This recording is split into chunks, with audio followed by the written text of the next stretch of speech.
Welcome to Mouhas diary my channel. Jayanti Mangala Kali Bhadrakali Kapalini Durga Shiva Kshama Dhatri সদা নমস্তুতে। মা জয় মা জয় মা। হিন্দু ধর্মের এক গুরুত্বপূর্ণ বাৎসরিক উৎসব হলো এই অম্বুবাচী। এই উৎসবের সঙ্গে জড়িয়ে রয়েছে শাস্ত্রের নানা কাহিনী। ভারতের একাধিক স্থানে অম্বুবাচী বিভিন্ন নামে পালিত হয়। লোকবিশ্বাস অনুসারে আষাঢ় মাসের 7 তারিখে মৃগশিরা নক্ষত্রের 3টি পদ শেষ হলে পৃথিবী বা ধরিত্রী মা রজস্বলা হন। এই সময়টিতে অম্বুবাচী পালন করা হয়। হিন্দু শাস্ত্রে ও বেদে পৃথিবীকে মা বলে ডাকা হয়।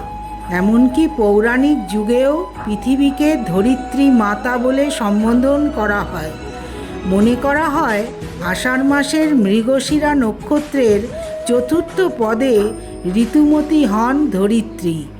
পূর্ণবয়স্কা ঋতুমতী নারীরাই কেবল সন্তান ধারণে সক্ষম হন। তাই অম্বুবাচীর পর ধরিত্রীও শস্য শ্যামলা হয়ে ওঠেন। বিভিন্ন আঞ্চলিক ভাষায় অম্বুবাচী অমাবতী বলেও পরিচিত। ভারতের একাধিক স্থানে অম্বুবাচী উৎসব রজ উৎসব নামেও পালিত হয়। বাংলা প্রবাদে রয়েছে, কিসের বার কিসের তিথি আষাঢ়ের 7 তারিখ অম্বুবাচী, এদিন থেকে হয় অম্বুবাচী শুরু। আর জ্যোতিষশাস্ত্রে বলেছে যে সূর্য যে সময়ে মিথুন রাশিতে গমন করেন তার পরবর্তী সেই বারের সেই কালেই অম্বুবাচী হয়, অর্থাৎ পৃথিবী এই সময় ঋতুবতী হন। এই অম্বুবাচী আমাদের হিন্দু ধর্মের খুব একটা বড় উৎসব। আষাঢ়ের বৃষ্টিতে সিক্ত হয়ে ঋতুমতী হন এই ধরিত্রী, শুরু হয় অম্বুবাচী। বন্ধুরা, এই অম্বুবাচীর ভিডিওটা আজকে তোমাদের কাছে নিয়ে এলাম। আমি সব তোমাদের বলছি মা কামাখ্যা দেবীর মাহাত্ম্যের কথা আর এই আসামের এই কামাখ্যা দেবীর কথা। তোমরা একটু ভালো লাগলে মায়ের নামে একটু এই ভিডিওটা শেয়ার করো, আর আমার চ্যানেলটা পারলে একটু ভালো লাগলে সাবস্ক্রাইব করো। বন্ধুরা, এবছরের এই অম্বুবাচী 2026 কবে লাগছে আর কখন ছাড়ছে তোমাদের বলে দিচ্ছি। বন্ধুরা, এই 2026 22শে জুন 7ই আষাঢ় সোমবার রাত্রি 9টা 10 গতে অম্বুবাচী প্রবৃত্তি অম্বুবাচী লাগছে। আর 11ই আষাঢ় 26শে জুন শুক্রবার সকাল 9টা 33 গতে অম্বুবাচী নিবৃত্তি মানে ছেড়ে যাচ্ছে। সোমবার রাত্রি 9টা 10 লাগছে 22শে জুন, আর 26শে জুন সকাল 9টা 33 শুক্রবার নিবৃত্তি হচ্ছে এই অম্বুবাচী। তোমাদের বলে দিলাম টাইমিংটা। এই অম্বুবাচী আষাঢ় মাসের মৃগশিরা নক্ষত্রের 3য় পদের শেষে শুরু হয়, পালিত হয় 3 দিন ধরে। সূর্যদেব আদ্রা নক্ষত্রে গমন করলে বর্ষাকাল শুরু হয়, আর বর্ষার জলে সিক্ত হয়ে ধরিত্রী মাতা উর্বরা হয়ে ওঠে। বর্ষার ধরিত্রী মাতায় সিক্ত হওয়াকেই পৃথিবীর ঋতুমতী হওয়ার সঙ্গে তুলনা করা হয়। অম্বুবাচী শব্দের অর্থ হল জলবৃদ্ধি। মৃগশিরা নক্ষত্রে 3য় পদের শেষে অর্থাৎ 4র্থ পদে সূর্য ভ্রমণ করলে অম্বুবাচীর প্রবৃত্তি শুরু হয়, অর্থাৎ অম্বুবাচী শুরু হয়। পৃথিবীর এই ঋতুমতী দশা 3 দিন ধরে পালন করা হয়। শাস্ত্রমতে অম্বুবাচীর 3 দিন সব ধরনের মাঙ্গলিক কাজ এবং শুভ কাজ যেমন বিয়ে, উপনয়ন, অন্নপ্রাশন, গৃহপ্রবেশ, গৃহারম্ভ ইত্যাদি থেকে বিরত থাকা উচিত। কৃষিকাজ সংক্রান্ত কোনো কাজ এই সময় করা হয় না। চতুর্থ দিন থেকে কোনো বাধা থাকে না। সতীপীঠের অন্যতম দেবী কামাখ্যা মন্দিরে এই তিথিতে বিশেষ উৎসব পালন করা হয়। আগামী 22শে জুন সোমবার এই অম্বুবাচী শুরু হচ্ছে। এই অম্বুবাচীর সময় বন্ধুরা তোমরা আম দুধ অবশ্যই খাবে। আম দুধ খেতে হয় সংসারের কল্যাণের জন্যে। আরাধ্য দেবতাকে আম দুধ নিবেদন করবে। কেন এই আম দুধ খাওয়ার রীতি প্রচলিত? এই সময় মনে করা হয় একদিকে শরীর শীতল রাখা, অন্যদিকে আম দুধের পুষ্টিগুণ যাতে ব্রতীরা পান, সেই কারণে এই দুই খাবার গ্রহণ করা হয়। এই সময় মায়ের মন্দির সব বন্ধ রাখা হয়।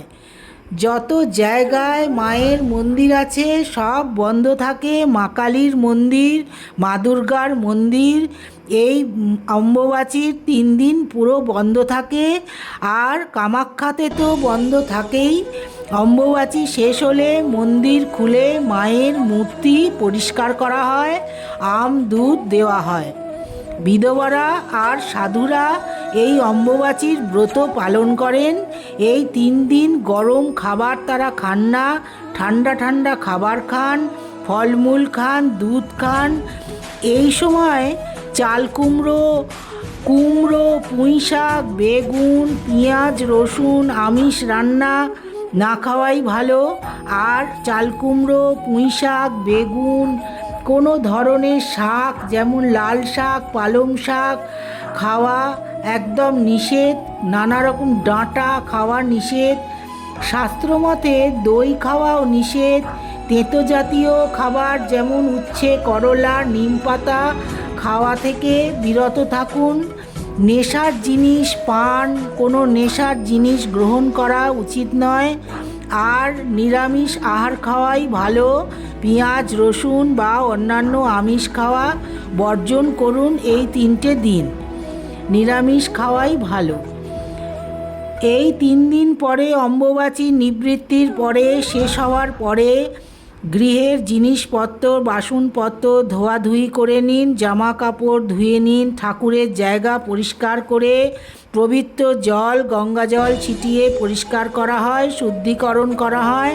অন্যান্য আচার অনুষ্ঠানের পর দেবী কামাখ্যার পুজো করা হয়। কামাখ্যা মন্দির আসামের গৌহাটিতে এই কামাখ্যায় এই অম্বুবাচী মেলা বিশ্বব্যাপী অন্যতম বিখ্যাত আধ্যাত্মিক উৎসব। এই মেলা পালিত হয়। এই সময় সারা দেশ থেকে মানুষ দেবী কামাখ্যা মায়ের মন্দিরে যান। দেবী কামাখ্যার মন্দিরে 3 দিন মন্দির বন্ধ থাকে। সাধু সন্তরা, সন্ন্যাসীরা, তান্ত্রিকরা এখানে আসেন নানা তন্ত্র বিদ্যা অর্জনের জন্যে। অম্বুবাচী হিন্দু ধর্মের একটি বাৎসরিক উৎসব। হিন্দুদের শাস্ত্রে পৃথিবীকে মা বলা হয়। বেদে ধরিত্রীকে মা রূপে বর্ণনা করা হয়। উর্বরতা কেন্দ্রিক কৃষিধারাতে ও নারী এবং ধরিত্রী সমার্থক বলে গণ্য করা হয়। সেই ধারণা এবং ধ্যান ধারণা থেকেই আষাঢ় মাসের শুরুতে পৃথিবী বা মাতা বসুমতী যখন বর্ষার নতুন জলে সিক্ত হয়ে ওঠেন তখন তাকে ঋতুমতী নারী রূপে গণ্য করা হয়। শুরু হয় অম্বুবাচী। এই অম্বুবাচী আষাঢ় মাসের মিথুন রাশি আদ্রা নক্ষত্রের প্রথম পদে অর্থাৎ 1/4 স্থিতিকালে পৃথিবী বা ধরিত্রী মা ঋতুময়ী হন। এই সময়টিতেই অম্বুবাচী পালন করা হয়। এই 51 সতীপীঠের অন্যতম 51টি সতীপীঠের মধ্যে একটি এবং 4টি আদি শক্তিপীঠগুলির মধ্যে কামাখ্যা মন্দিরটি বিশেষ কারণে দেবী সতীর গর্ভ এবং যোনি এখানে পড়েছিল এবং এইভাবে দেবী কামাখ্যাকে উর্বরতার দেবী বা রক্তক্ষরা দেবী বলা হয়। এই মন্দির চত্বরে 10 মহাবিদ্যার মন্দিরও আছে। কামাখ্যা মন্দির হল দেবী শক্তি মাতৃদেবীর উপাসনার স্থান। এটি ভারতের আসামের গৌহাটিতে অবস্থিত। শাক্ত হিন্দু সম্প্রদায়ের সাথে সম্পর্ক থাকার কারণে মন্দিরটি তান্ত্রিক হিন্দু এবং শাক্ত সম্প্রদায়ের জন্য একটি বিখ্যাত স্থান। গৌহাটির নীলাচল পাহাড়ের চূড়ায় অবস্থিত এই কামাখ্যা দেবী মন্দির অবস্থিত।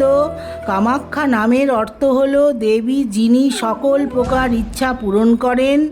ভারতে দেবীকে অনেক নামে ডাকা হয়। মা দুর্গা এই কামাখ্যা দেবী। এই মা কামাখ্যা দেবী আসামের গৌহাটি নীলাচল পর্বতে তিনি বিরাজ করছেন। তেনাকে এই অম্বুবাচীতে দেখবার জন্যে লক্ষ লক্ষ মানুষের সমাগম হয়। মায়ের মন্ত্রটা একবার জেনে নাও তোমরা। ওং জয় মা কামাখ্যা, ওং নীলাচলে কামেশ্বরী দেবী। এই মন্ত্র তোমরা জপ করতে পারো বন্ধুরা, আর মায়ের নাম করতে পারো এই অম্বুবাচীতে। এই যা বলে দিলাম এই পালন তোমরা করো, মায়ের নাম স্মরণ করো, মাকে প্রণাম জানাও। Thanks for watching Mouas diary.